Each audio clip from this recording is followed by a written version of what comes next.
Hey guys, I'm Stephanie, and this is Steph's Stove, and today I was feeling a little pumpkin-y, and so I am going to make for you some pumpkin granola.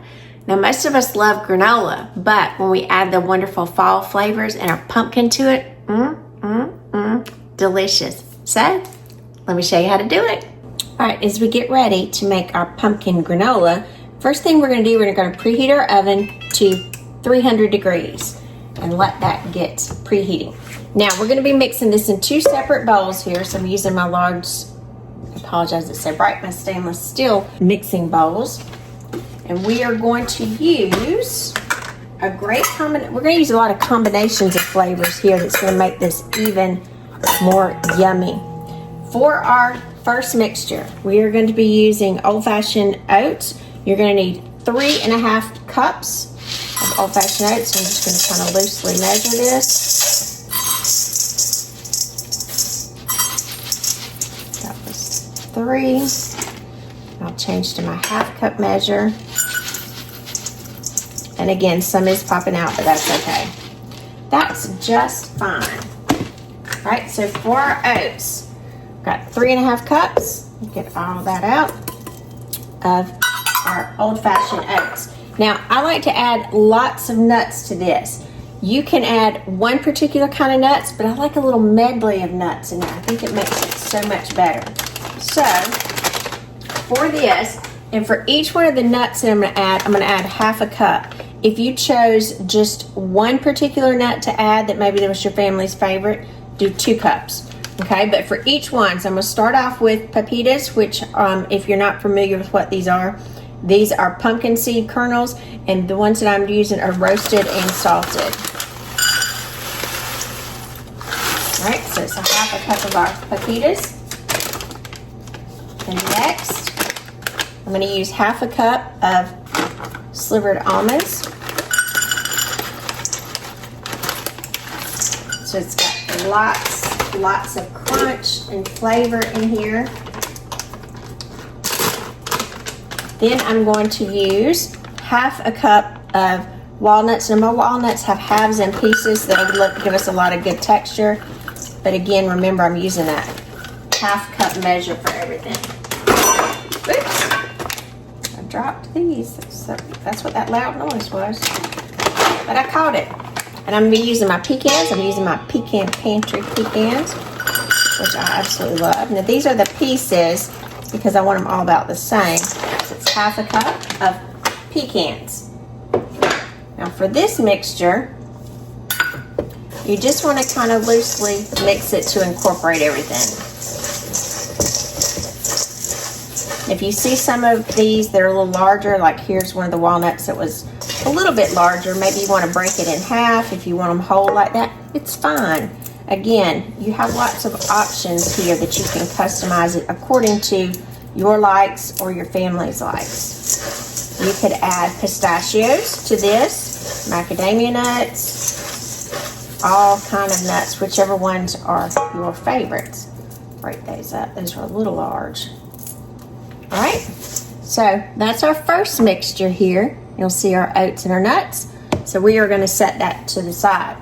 Now I've got kind of my medium mixing bowl here that we're gonna move, and I'll call this one the wet mixture that we were going to have here. So for our wet mixture, I said it was pumpkin, so we do need to open up our pumpkin.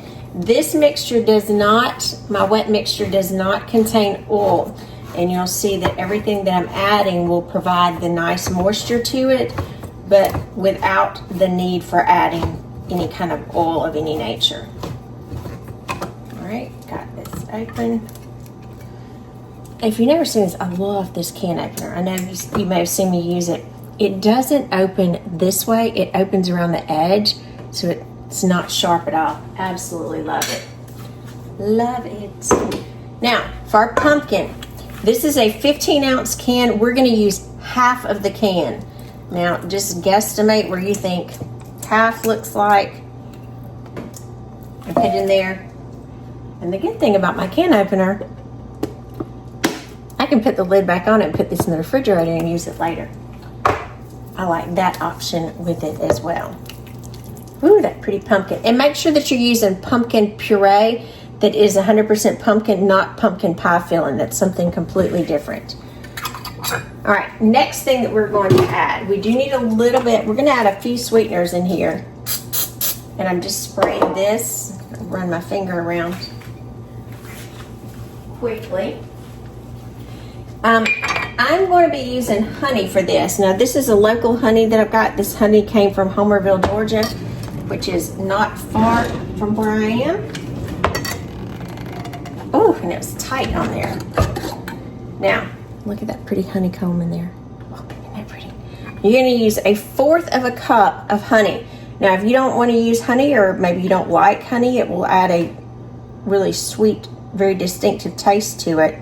You can use maple syrup. And if you're using maple syrup, remember, it should be pure maple syrup, not pancake syrup.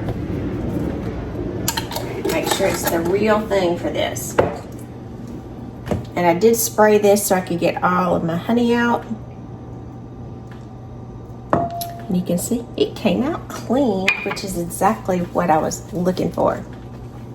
Now, next thing that we need to add to this, I still had it in the refrigerator, you're going to need to add some applesauce. So this is unsweetened applesauce, and you're going to add 1/2 cup. So if you have these little cups that you snack on, that's 1/2 cup. So you don't even have to measure them out. They're perfectly measured for you. So you can think of some good flavors that we've got going on here with the pumpkin, the honey, the sweetened, the applesauce, just a good mixture here. It already smells delicious. Now we do need a little bit more sweetness to this, so we are going to add some brown sugar to it. My container open. Get all that off. I'm going to pack my brown sugar. Now brown sugar, we need 3/4 of a cup of brown sugar. So I'm going to use this measure since I've already kind of got it a little sticky. I'm going to pack it up high here. There's 1.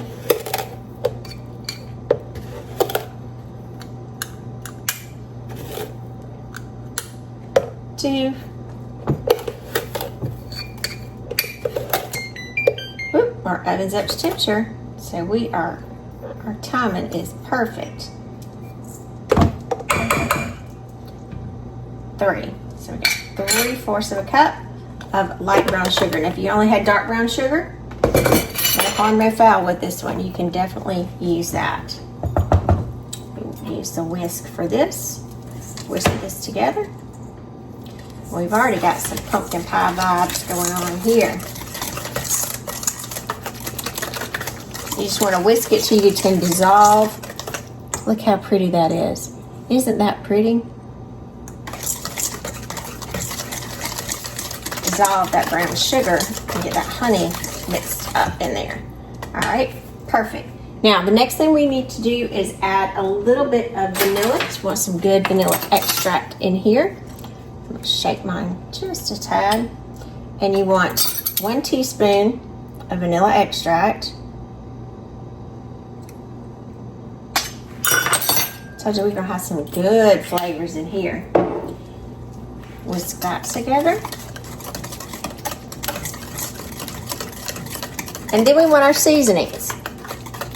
Because what pumpkin flavor is not pumpkin flavor without all of the wonderful seasonings to it. That off. Now, for this, we're going to add 3 different spices to it.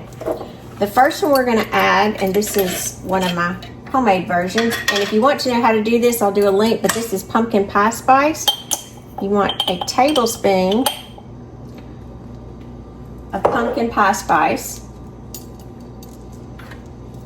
Dry that one off. And then to that, you want to add, move this, I got my fingers all messy up here, cinnamon and nutmeg. For our cinnamon, we're going to add 1/2 of a teaspoon. Get these off. 1/2 of a teaspoon of cinnamon. And for nutmeg, a little less, we're gonna use 1/4 of a teaspoon of nutmeg. Like I said, this has got all that wonderful, wonderful fall flavors in here. Just delicious. Gonna be all over our granola. Be like fall in a bite. Oh, look at that deep color it got after those spices. Leave that to the side. Get all of that in there. Look at that. Look how pretty and deep. That beautiful, kind of looks like fall, doesn't it?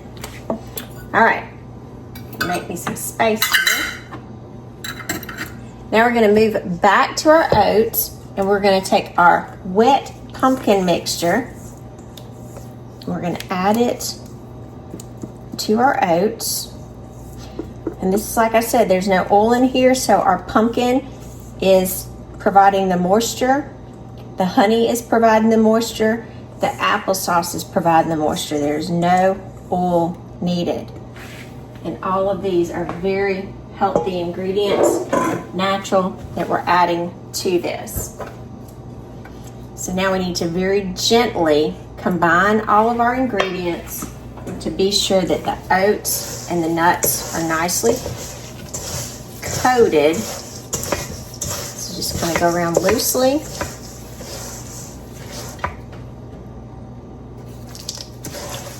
Whew. There's just something about those fall smells. And this is going to have that pretty deep kind of octonal colors in it. Just beautiful. And I like the way the pepitas are in here because they have that bright green tone, whereas the rest of the nuts kind of are a brown, so it's a nice, beautiful contrast. And again, just turn and press until that they are all combined. Go a little bit more over on this side.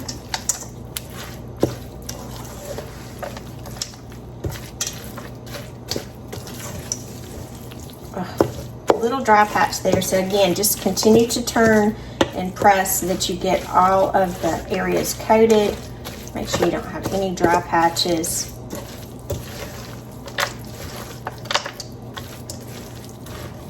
Beautiful. Now, next thing we're going to add, and you're like, next? Yes, next. We are going to still add some more to this. So our next addition, we are going to add some fruit. For this one, I'm going to be using cranberries. If you prefer raisins, you can use the sun-dried raisins or golden raisins. For that matter, you could even add some apricots if you like. I just didn't have any. You're going to add 2 cups, and this is a 1/2 cup measure. So I'm going to do it 4 times. So that'll be all of this 6-ounce package because we had a small one. And then just a little bit more for my next package. And I like with the cranberries because, again, it adds a contrast of color. And so as they're finishing, to me, that's something that's important to see. All of those beautiful colors in there. It just makes it more truly fallish. And again, just very carefully incorporate to be sure that the cranberries are incorporated into every bit of the granola as well.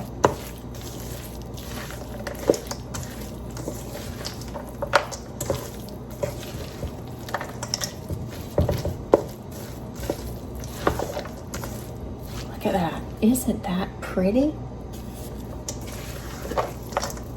And we haven't even baked it off yet. All right, let me pause, give my hands a rinse. Let's get our baking sheets and let's get this baking. All right, got my hands all cleaned up and everything straightened up. So now we want to take our mixture. We want to try to equally divide it between 2 baking sheets. You can spray your baking sheets with a nonstick spray or just line them with parchment. I think it's much easier just personally to line them with parchment. And the reason we're baking this off is you want it to dry these. You don't want it to be a sticky, wet mixture. It looks like about half on the first one.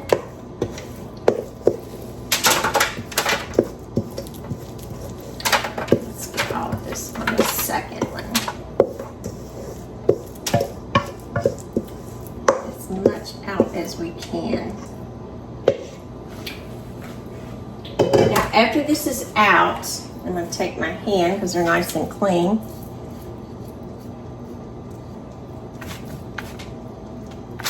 Get that off. You want to try to make this into an even layer. Don't leave it kind of blobbed up in the middle. So we're going to have this a loose layer. When it's separated,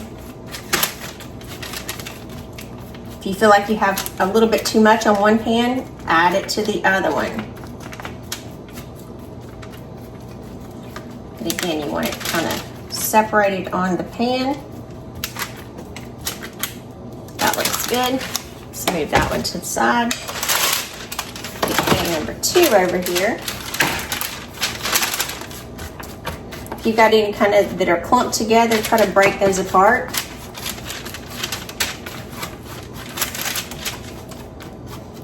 think I'm going to move some to this other baking sheet. Mainly because this sheet is a little larger.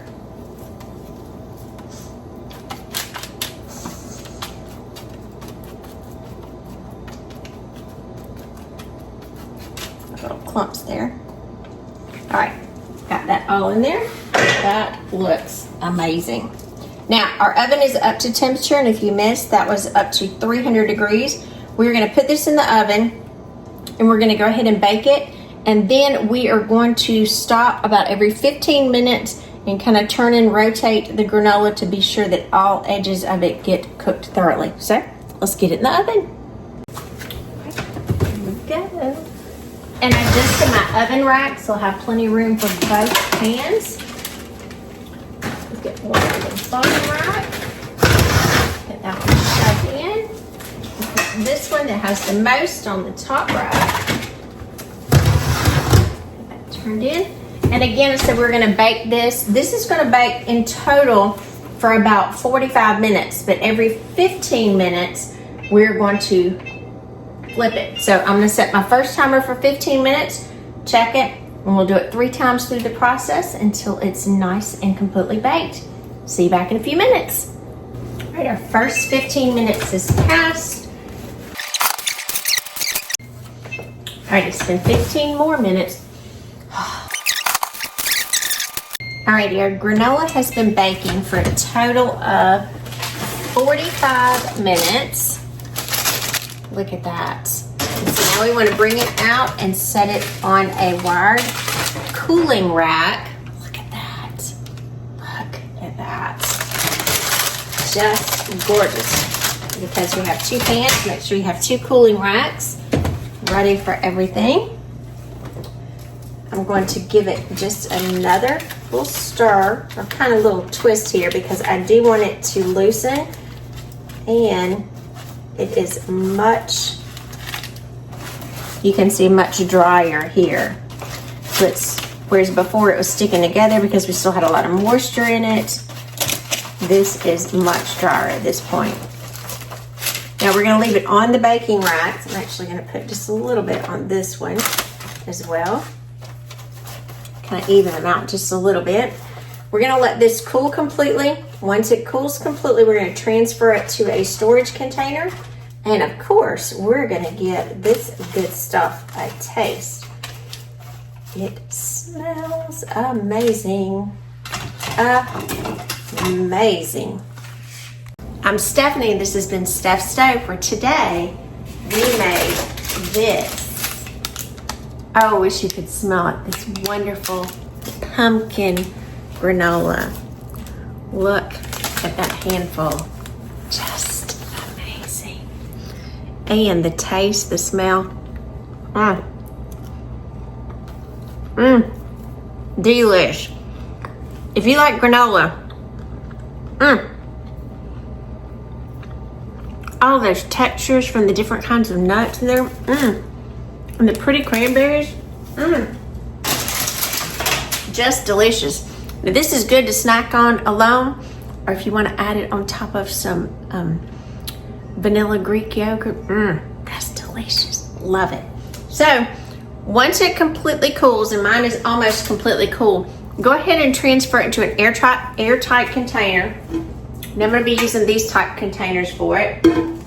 The total of it is going to be about 15 half cup servings, or about 7.5 cups. So make sure your containers are large, or do it in multiple containers if you want to give it as gifts. It's a wonderful gift that everyone would enjoy. It's healthy, it's good, and it's delicious. What more could you ask for? So remember, give us a thumbs up, click that subscribe button for more great content like this. Steph's Day, we're making memories, one dish at a time. Thanks for watching, guys. Have a wonderful day.